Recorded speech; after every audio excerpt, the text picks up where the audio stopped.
Welcome back. You're listening to The Voice of Russia in London. I'm Brendan Cole.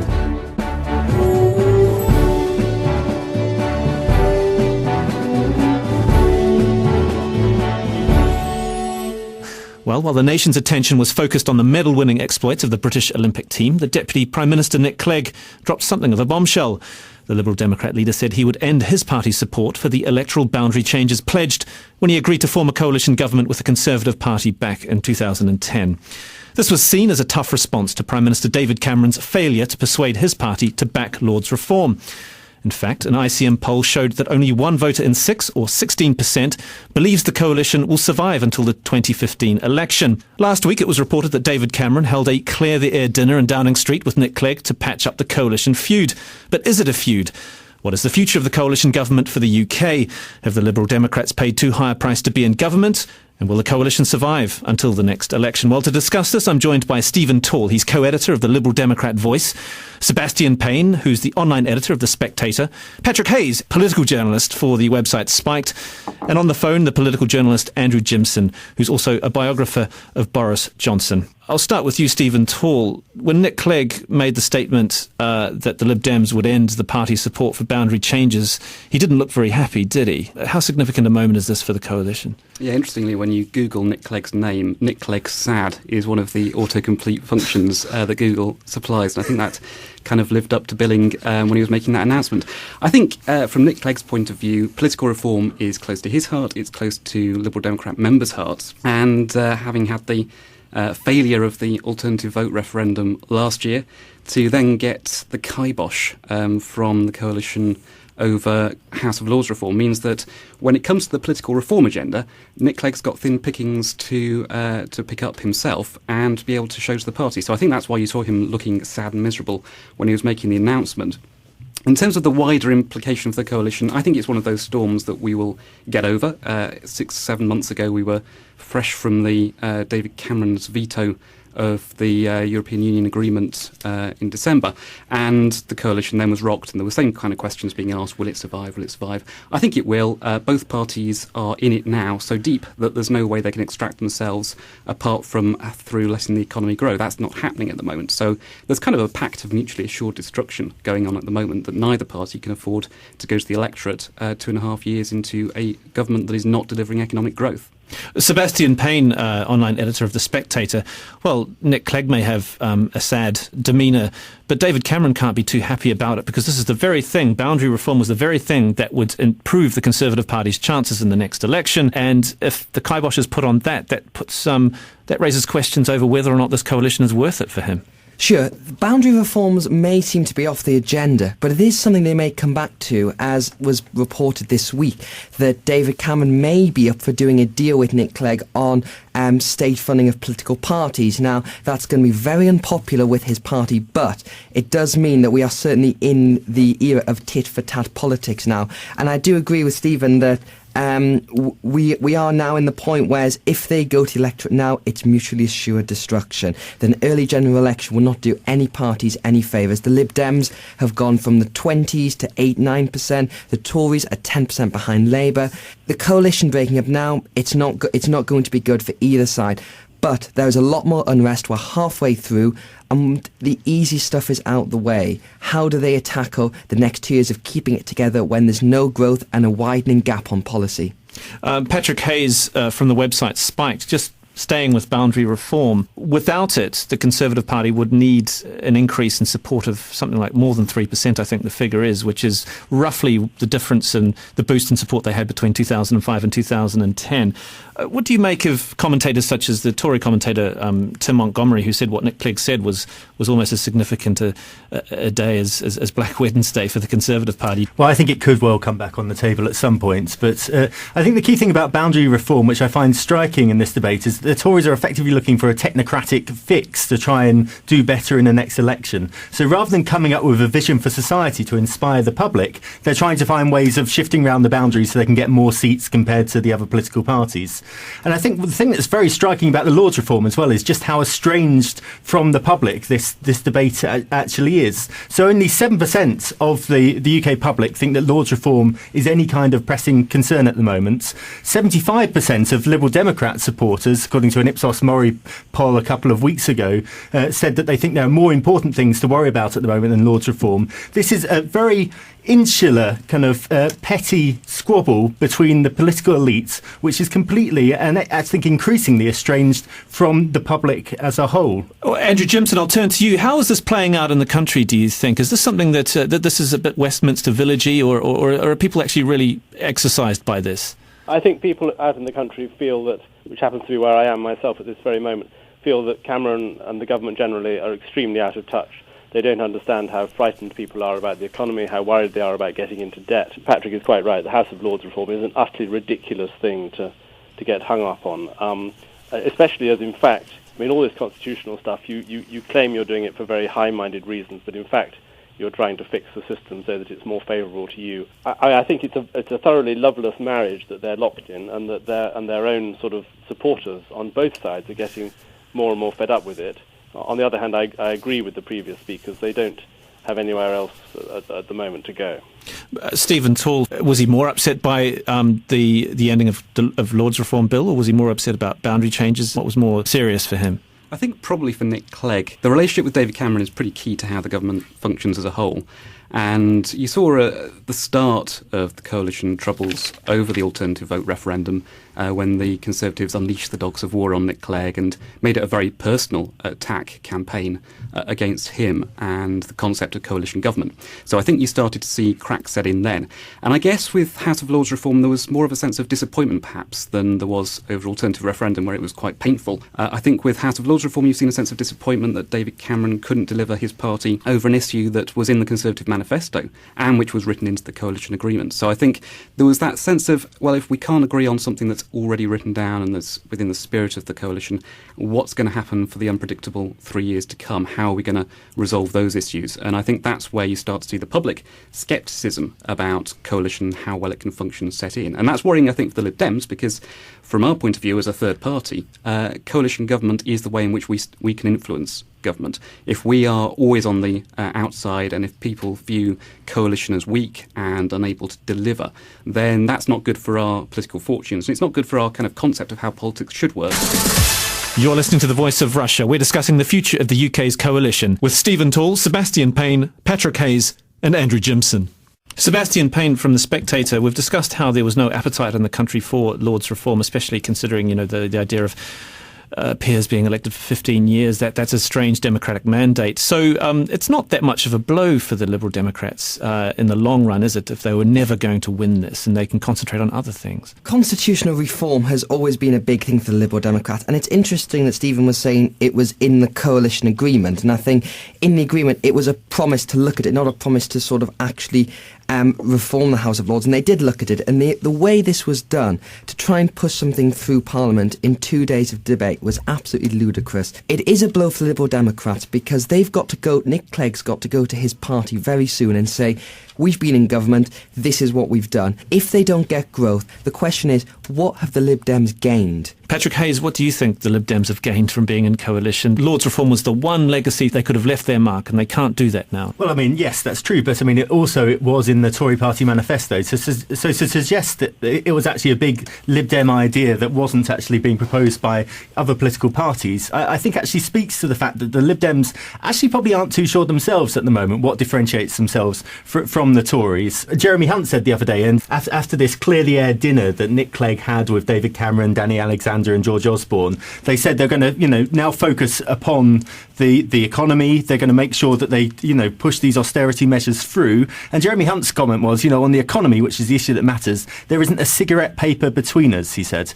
And I think actually on a lot of issues, there isn't a cigarette paper between the Lib Dems and the Tories, especially at the higher levels at the moment. And there is a desperation to try and cling to something which actually demarcates them, which separates them off, so they can actually say, you should vote for us next time rather than the Tories. I think that is causing an identity crisis. I mean, the thing that they have got out of this, the coalition government, is a taste of power, which they haven't had for a very long time. And at a time when the political elite is more managerial and less ideological than any time before, that's actually not a bad thing for them personally. Whether or not the party will survive that is another question.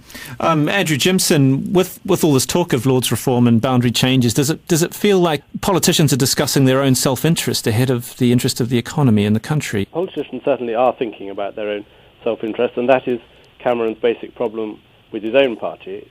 They only got 36.1% at the general election in 2010. That was an extremely disappointing result, given that the then Labour government was extremely unpopular. They put on less than 4 percentage points. The idea was that this was just a sort of staging post on the way to victory at the next election in 2015, by which stage the deficit would have been dealt with, and there would be some wonderful tax cuts. And the Labour Party would find it very, very difficult to decide whether or not to go along with these tax cuts, and grateful voters would vote Conservative. Well, that's all gone, because the deficit isn't going to be dealt with in time to have these tax cuts, except as an act of much greater political daring or even recklessness. And Cameron, in a tight spot, maybe he will take risks, but generally speaking, he's a cautious character, and he's now under threat from the much less cautious colleague, the Mayor of London, Boris Johnson. Stephen Tall, you wrote last week that more voters think that the Tories broke their coalition promises than the Lib Dems. What makes you think that? Well, that was quoting from an opinion poll that asked the public explicitly, who do you think is most keeping their promises within the coalition agreement? And the majority of the public were saying the Lib Dems have, and a minority saying that the Conservatives have. I don't think that helps either party. What's been interesting about the last 6 months since the budget unravelled is that whilst the Lib Dems signed up in full to the coalition agreement, and there was a special conference of party activists where there was a vote held, and an almost North Korean style 98% voted for the coalition agreement, the Conservatives didn't have a vote even within their parliamentary party to endorse the coalition agreement. And I think a lot of the problems that we're seeing now are the fact that David Cameron persuaded to get Tory MPs to sign up to an agreement, and now they're starting to realise actually what it said. And because they didn't themselves have to vote for it at the time, I think now they feel much more free to be able to break the agreement, because they felt, well, David Cameron signed up to that, I didn't, so what's to lose? Whereas the Lib Dem membership, because we signed up to it democratically within the conference, feel that we've dipped our hand in the blood of coalition, and as a result, whatever goes wrong, we have to try and fix. But with regard to that, the attitude towards the coalition, the Liberal Democrat Voice also reported on a poll that was commissioned about what kind of coalition Lib Dem supporters would accept after 2015. What were the findings of that? Yeah, that was a poll of our own sample of party members, and we have about 1,200 party members signed up to the site. And when we surveyed them about what they wanted post-2015, interestingly, 48% wanted some form of agreement, whether formal or informal, with the Labour Party, versus 19% wanting a continuation of an arrangement with the Conservative Party. So it does, I think, show that the coalition is, not surprisingly, because it's unpopular within the public at large at the moment, it's forcing the party to reappraise what it wants from anything after 2015. Now, of course, we may not be in any kind of position electorally to do anything about what happens after then. But I think it is kind of forcing the party to think, well, we can't really afford to have a second deal with Conservatives. It will just look like we're an extension of the Tory party, like we're some kind of ensuite to the main bedroom. Well, Sebastian Payne, online editor of The Spectator, do you think state funding of political parties and that issue was enough of an olive branch for Nick Clegg? Possibly. I think this is a big thing for David Cameron, because his grassroots has been decimated.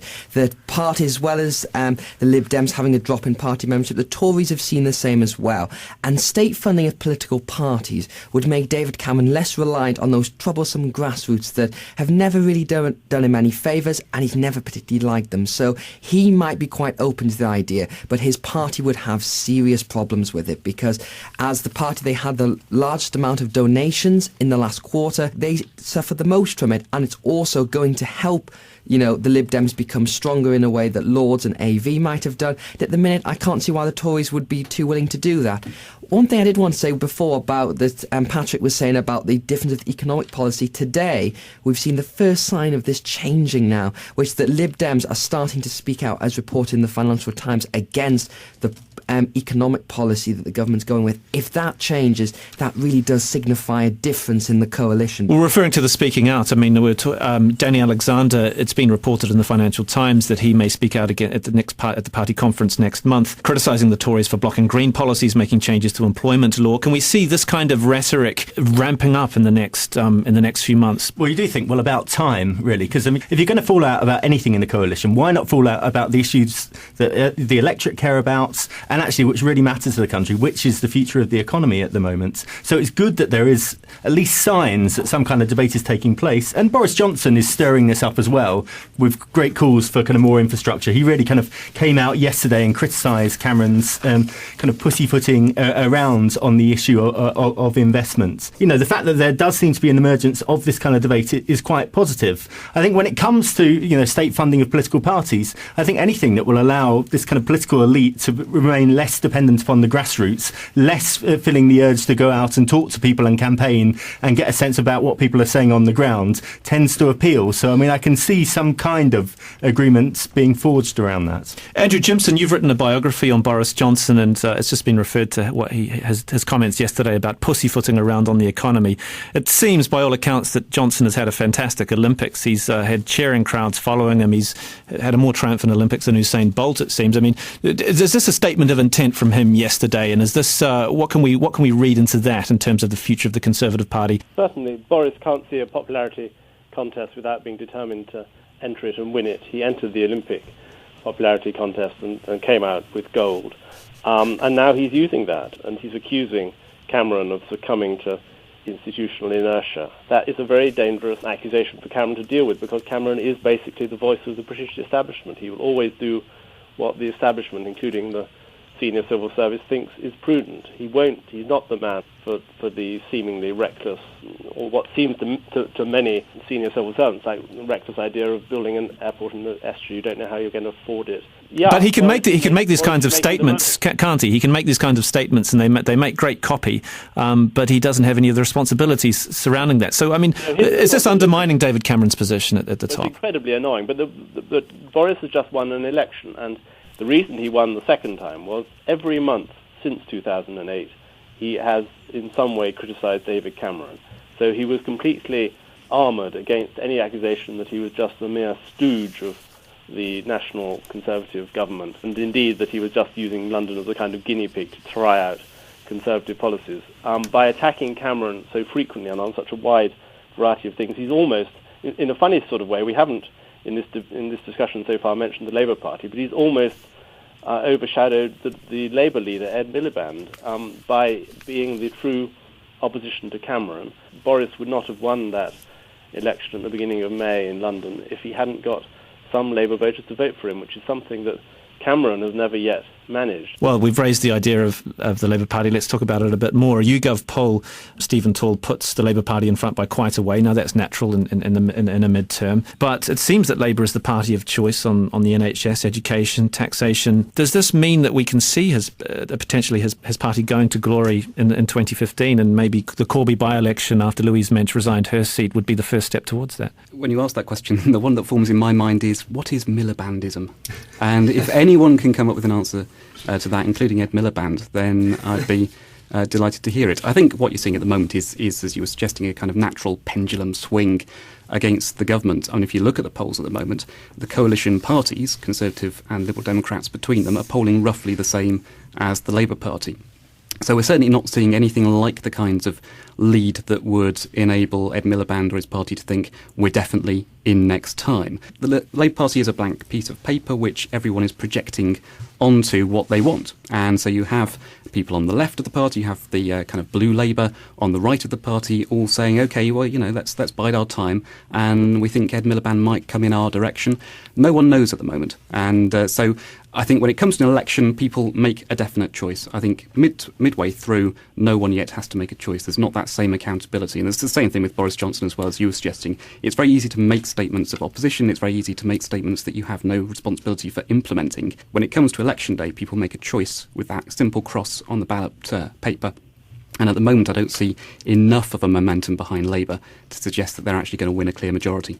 Sebastian Payne from The Spectator, the word Milibandism doesn't exactly roll off the tongue, but actually you wrote last month that there is a big difference between being an effective leader of the opposition and being Prime Minister. Is Ed Miliband potentially the alternative that people are looking for?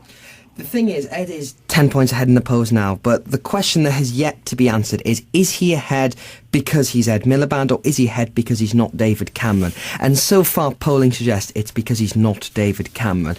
About 4%, I believe, a recent YouGov poll said he is a credible leader compared to a much higher for David Cameron. So I think the reason Labour are doing well is because they're the other guys. But as we approach an election, you have to actually come out with some policies and come across as a credible person. And the two times Miliband have been popular, one was over Rupert Murdoch and the other one was over banking. And both of those times were just standing up against the consensus, not with necessarily ideas and policies of his own. And unless he can think of those, the big difference. And Stephen mentioned Boris there. The thing to forget about Boris, he's the most successfully elected Conservative in the country at the moment. That London, which is a Labour city, elected him not once but twice.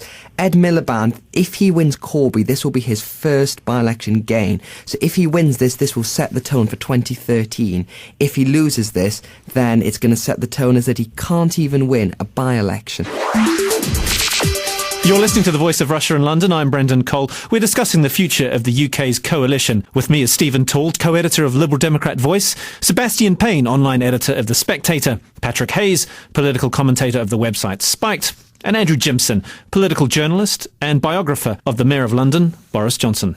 Patrick Hayes, talking about the Corby by-election after the resignation of Louise Mensch. How much of a barometer is this for the political landscape in terms of the coalition? Well, I think Labour probably will have successes there. I mean, Mensch didn't win the seat by a massive majority beforehand. Less than 2,000, I think. Yes. So I mean, I think it will say something about, the kind of mid-term phase of the coalition, but I don't think it will necessarily... and it will certainly set the tone for the months to come, but I don't think it's anywhere near as significant as Boris's win, and I don't think it will really tell us about what's going to happen in the next general election. I think the key thing with this is that there is obviously a great opportunity here for Ed Miliband and the Labour Party to really seize the advantage and make some political hay out of this. But at the moment, all they seem to be doing is gloating, boasting about the spectacular failure of the coalition to work, and not really offer any constructive alternatives. There is this sense that basically we're going to bide our time and hope that the coalition becomes so unelectable that this kind of no-mark joke that is Ed Miliband is basically taken seriously enough to get elected. Andrew Jimson, you wrote quite recently in The Guardian, referring to a poll carried out by Conservative Home that showed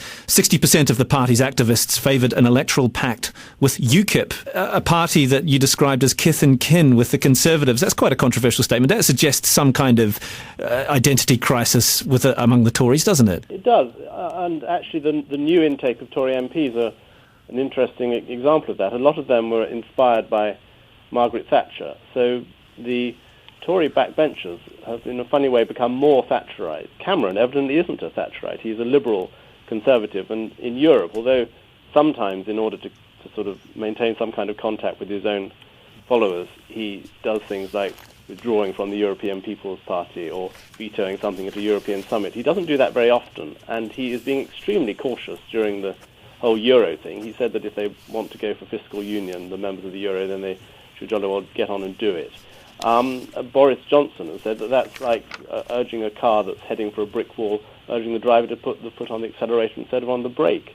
And it's Boris there who is reflecting the view of the Tory grassroots. Some of these Tory activists, in fact quite a lot of them, for whom the future of the nation is very, very important, and who basically would regard sort of Margaret Thatcher as a great nationalist, and before her Enoch Powell as a great nationalist. Some of these people for whom our right to remain a self-governing nation with our own parliament and our own laws, for whom that's the issue of politics. Quite a lot of them have gone off, and they've taken their energy and their local campaigning abilities and stuff to UKIP, which is essentially a single-issue party.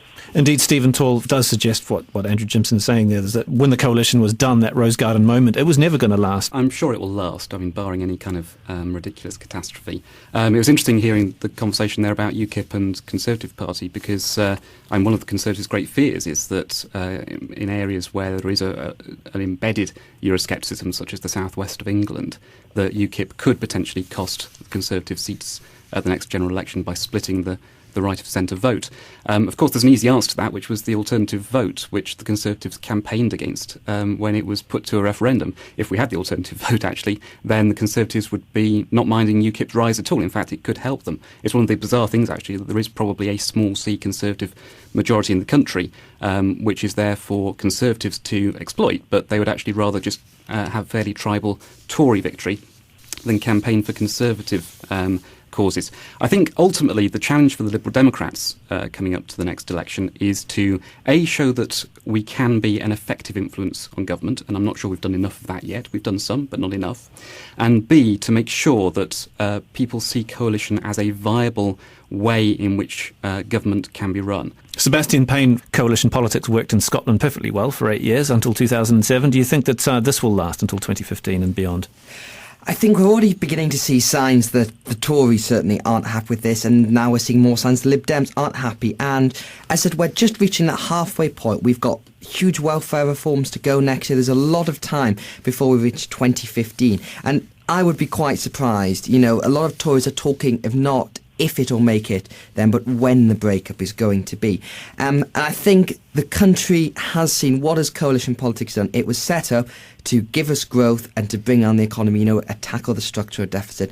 Pretty much on those basic tasks, it looks as if they're going to have failed. The Lib Dems are going to be absolutely decimated. They're going to hold on to a very few number of seats at the next election. The Tories are probably going to do badly. So I can't see another coalition unless, as we said earlier, that Labour have a massive resurgence and they're just that bit off. Patrick Hayes, what do you make of the election playing out after 2015, given the events of the last few months? Well, I just think it's very sad that one of the, you know, during the greatest economic crisis of our lifetimes, that the coalition government is effectively in tatters over a petty issue such as Lords reform that actually none of the broader public actually care about. I mean, you have to remember the coalition agreement itself. It's actually something that the public didn't vote for. It's effectively a fudge of two manifestos.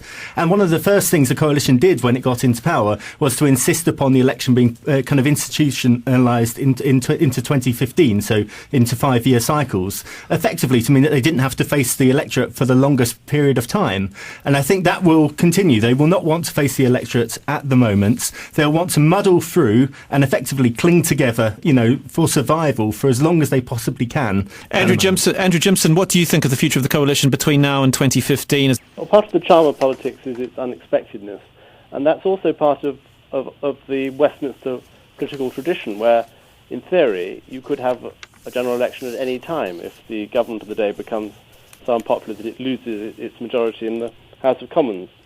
So do you see perhaps a Conservative minority government? I think the sort of serious Lib Dems will think we've got to make a success of this. We've got to treat it as a distance race, not a sprint.